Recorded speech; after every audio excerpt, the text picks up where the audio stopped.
Atëherë, faktikisht një ngjarje që ka marrë vëmendjen e madhe ishte rasti i Mendu Kurdedës, që për fatin e ditë keq ka humbur jetën në një mënyrë jo dinjitoze, le të themi. Pasi ngjarjet kriminale gjithmonë janë prezente dhe gjithmonë ka për qenë prezente. Megjithatë,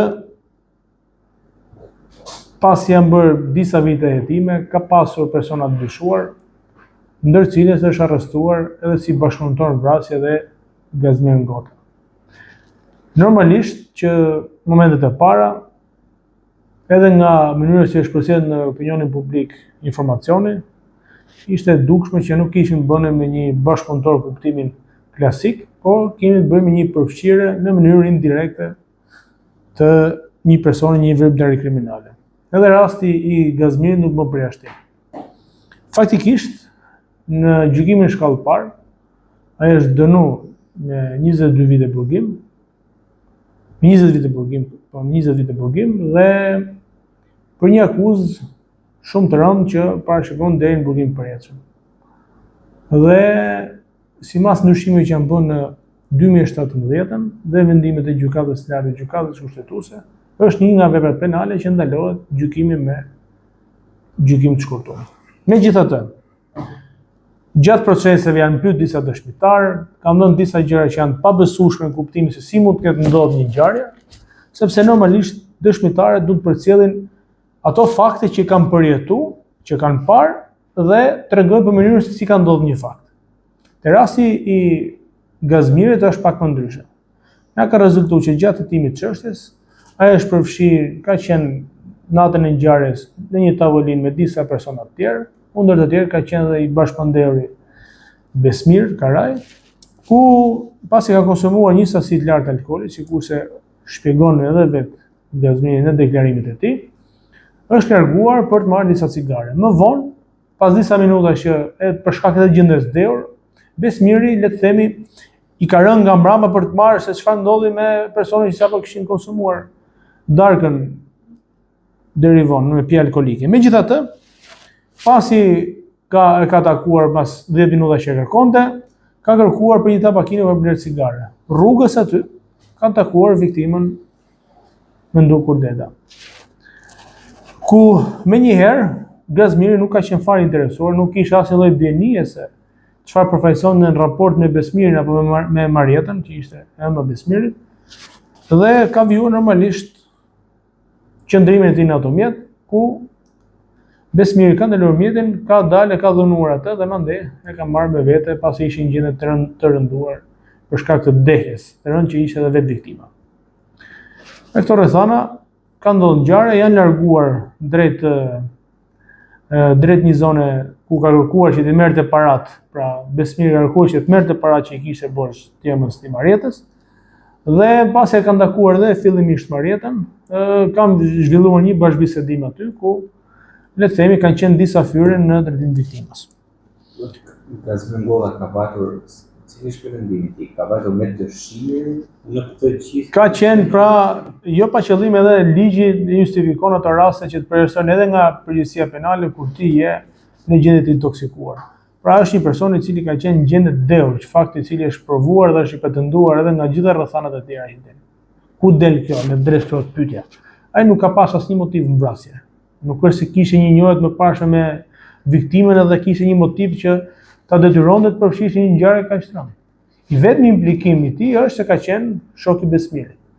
Dhe përfshirja me mosveprime në rastin konkret, po edhe 2-3 veprime që ti shpjegoj pak më vonë, kush janë ato 2-3 veprime që ka bërë Gazmiri, për cilat janë të pohuara edhe nga ana jonë si mbrojtësa ligjor ti, referohen pikërisht një fakti që ka shkuar natën e ngjarjes, janë larguar në drejtim të rrethinave të Tiranës.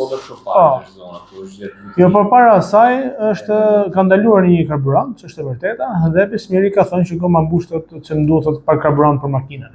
Ky ishte pretendimi që thot Gazmiri. Edhe thot, meqense unë isha në pjesën e pasagjerit, duke pas parasysh që edhe vendi furnizimit të një automjeti është në pjesën e pasme ke pasagjerit, thot, unë kam dhënë bidonin, 2 bidona të vegjël që ti kishte për për automjetin siç e kërkoi Besmiri, dhe thotë I kam dhënë edhe lekët. Kaq që thotë ishte përfshirë ime. Mandej për shkak të vdekjes kur kanë shkuar në një vend kodrinor, aty e ka dhunuar viktimën, nuk e ka pas absolutisht nevojën e ndihmës Gazmirit sepse ishte edhe për nga fiziku viktima. Besmiri, që gjithë kohës është Besmiri përfshirë, sepse Besmiri që kishte interesin e drejt për drejt tek, kishte një motiv le të themi, kishte një arsye, kishte një shkak që kishte provokuar më përpara, që ishte një konflikt I pretenduar për marrëdhënie financiare me nënën e tij. E megjithatë, për shkak edhe fizikut vogël që kishte, trup vogël I imët, më ndukur dhe I ndjeri që nuk e ndjesë familjarë që I përmend disa detaje që nuk janë fortishme. Megjithatë janë rrethana që në kuptimin penal ka rëndësi për zgjidhjen e çështjes edhe, si thon, shkuaren të drejtës në vend. Po edhe për shkak të vdekjes të intoksikuar që ishte edhe vetë viktime që pohohet nga deklarimet e palëve tjera, nuk e ka pas nevojshme absolutisht ndihmën e Gazmirit. Dhe gjitha veprimet Gazmiri I pohon dhe I pretendon se unë thjesht kam qenë pjesëmarrës aty, kam net, kam parë. Po që të kem bërë thotë veprime aktive thotë në drejtim të viktimës thotë nuk e pranon.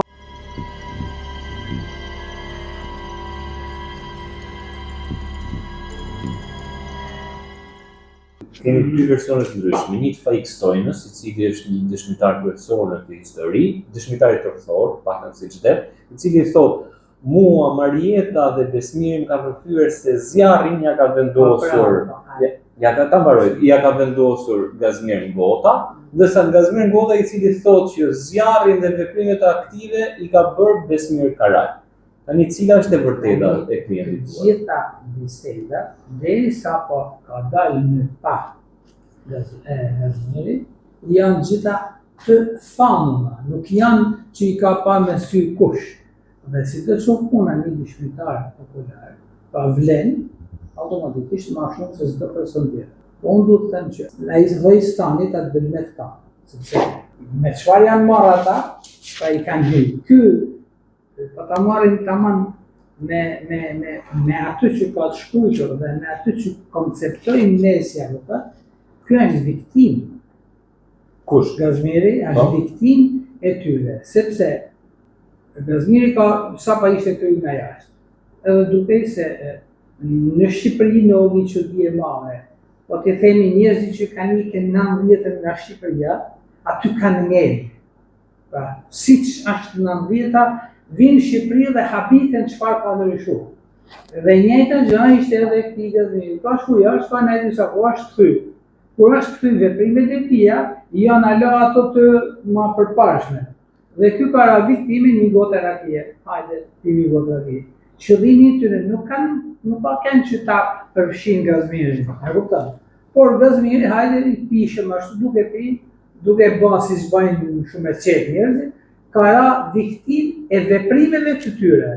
Por ai është penum sepse sapo ka ndodhur dhe ti vetëm një gjë që ishte, që Gazmiri të shkonte vetë të deklaronte, Gazmiri do ishte sot personi I cili do ishte I lirë dhe nuk do kishte asnjë problem. Përse nuk e deklaroi gjithë? Këtë nuk e kuptoj ne pse nuk e ka bërë, sepse sapo e kanë ndalu, ai është ka dhënë gjitha versionet.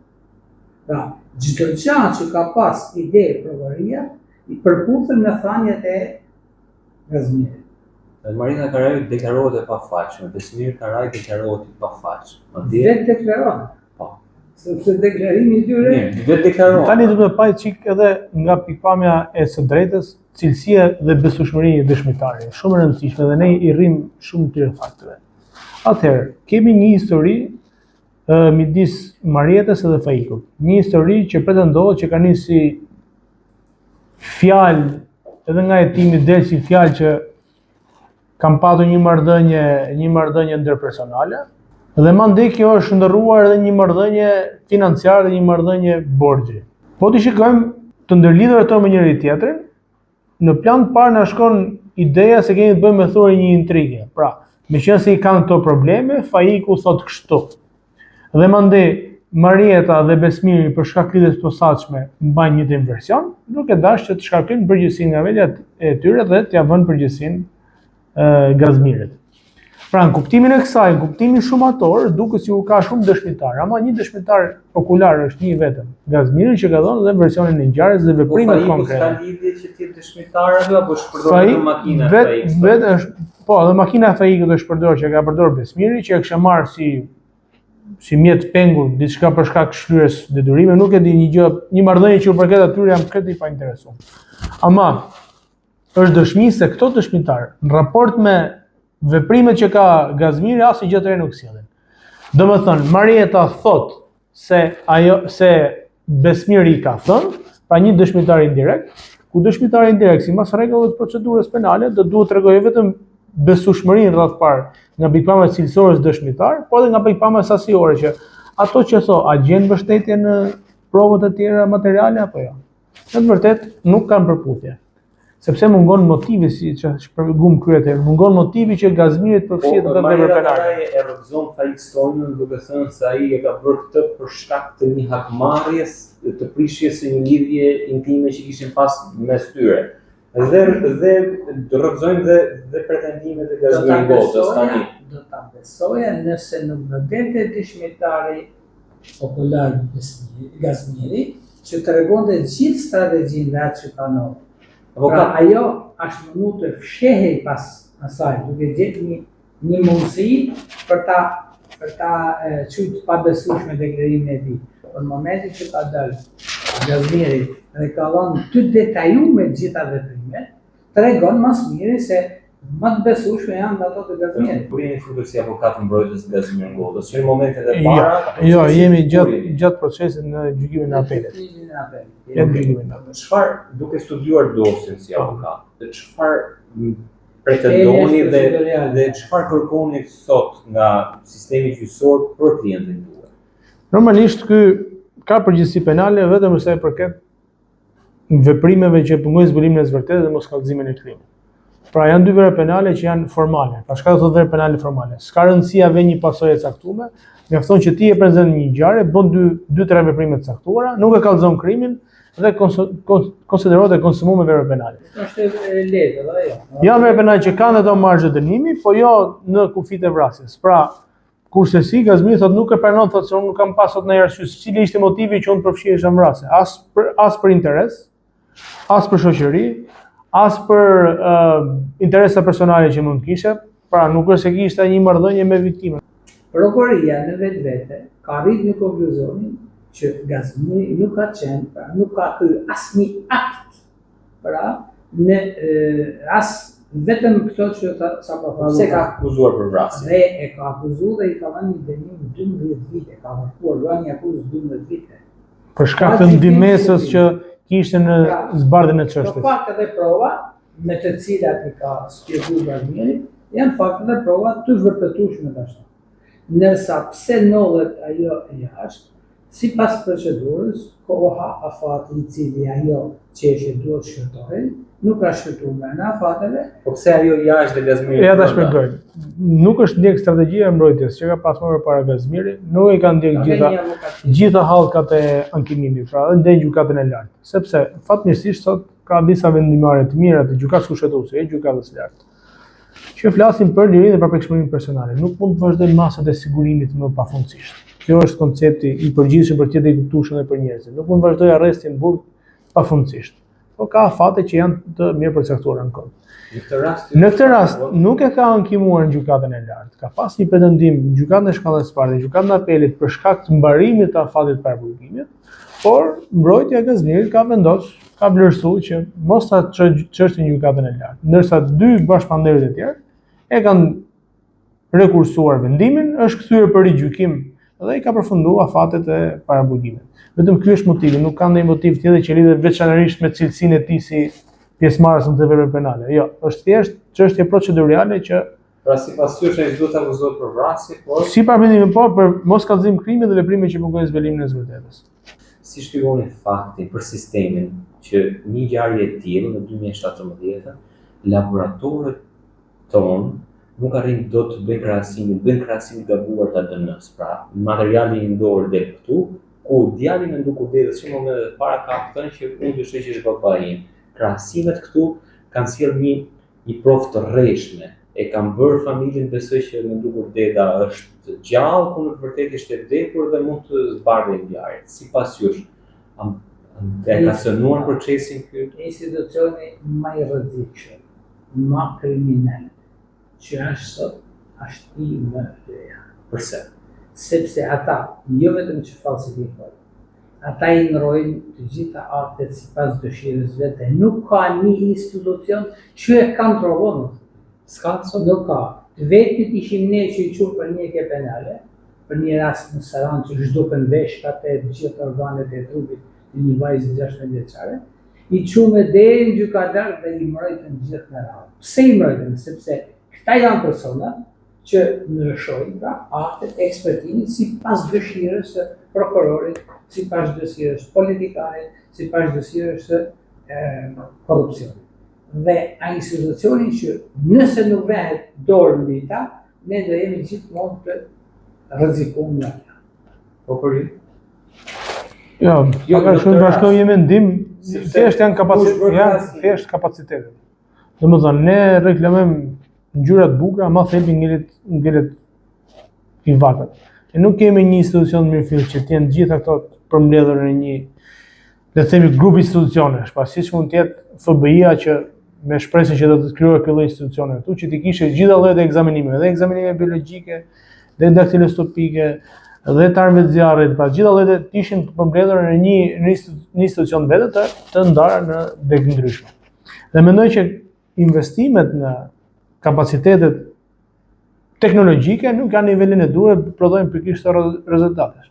Domethënë edhe te policia shkencore dihet përbotshëm që këtu krahasimi i rasteve të falsifikimit të dokumenteve përdoren teknologji e vitit 2005-2010. Ndërkohë që ka avancuar. Ka një lloj farë përmirësimi për identifikimin e gjumrave daktiloscopike, por këtu ka problemet e veta. Kemi jo pak raste edhe të njohura publikisht ku gjurmët e gishtit janë marrë nga një ngjarje dhe janë vendosur një ngjarje tjetër. Po. Rasti i Cukalit, që u morë gjurma në një vend tjetër, u vendosi një shishe i gjetur aty dhe mandej gjykata konstatoi të fakt me drejt që e kundërshton mënyrën se si ishte formsuar prova. Edhe pretendime të tjera që edhe në gjykatën e posaçme. U kriju një database në Shqipëri që u regjistruan shenjat e gishta të gjithë pathuese, një pjesë të mirë qytetarëve shqiptar që ishin pathuese të skeduar për krime. Dhe erdhi dhe pajisja. Në momentin që ndodhte një krim, pra nuk kisha nevojë unë as hetuesi, as prokurori, as kërkush për ta verifikuar nëse personi që ka bërë krimin është njëri apo tjetri. Menjëherë shenjat e gishtave korrespondonin me personin direkt dhe identifikoi personin menjëherë brenda 30 sekondash. Dhe kjo u pengu nga shteti shqiptar, u pengu, nuk është në zhvillim sot. Dhe këta që kishin pra mundësinë e këtyre dolën, pothuajse janë privat sot, që mundet, që për ta 1200-2000 sa kriminal që ka Shqipëria, pra mund të konsiderohen që hetimi shpejt, hetimi menjëhershëm. Në momentin që shkove të vendi ngjarjes, kape shenjat e gishtave të 2, 3, 4, 5, dalin automatikisht në sistem ku ata merren dhe mund vehen direkt në mjekët e tyre organet e policisë. Kjo u pengu me dëshirë, pra me qëllim të caktuar. Nëse SPAK-u ose BKH-ja donë që ta japin dhe mendoj që do t'jemi drejt asaj rruge, mendoj që është gjëja më mirë që ekziston sot për sot. Deri në rikthimin në shkallën e parë për gjykim, pretendoni që të lirohet Gazmir Ngota apo do të vazhdojë? Jo, natyrisht edhe pak kohë ka që i skadon afatet e tërësore para burkimit edhe. Mund të jetë një opsion, ama Lirimi nuk do thotë që je liru dhe ti nuk do dënohesh. Po ti nuk mund të mahesh më në burg, por do të shkosh arresti ose një dytërim paraqitje. Nëse se gjykata do vendos për fajsin, ti do kthehesh përsëri, s'ke ka shkak. Pra nuk ka se personi që se ka dalë në arrestie, mund t'jeti pa fajin. Nuk ka si lidhje. Kjo është thjesht procedurë në mënyrë që ti nuk më gjykove me një abat të caktuar që thotë ligji, mos më mua, më lën të lirë, pastaj vazhdo. Se këtu fitoi vetëm një njeri në Shqipëri që fitoi për 2 vjet ishte kryetari i Partisë Demokratike Basha. Që për si rezultat, pra vjedhja u kuptu, u sakthu, gjitha, por ai fitoi për procedurë. Dhe ata lek prap nuk arriti askush me marrë pas, as një tjetër, dhe jemi përsëri në këtë pikë. Pra, fitimi i kësaj është thjesht i marrëdhënies vetëm procedurë, po jo se nuk do dënohet.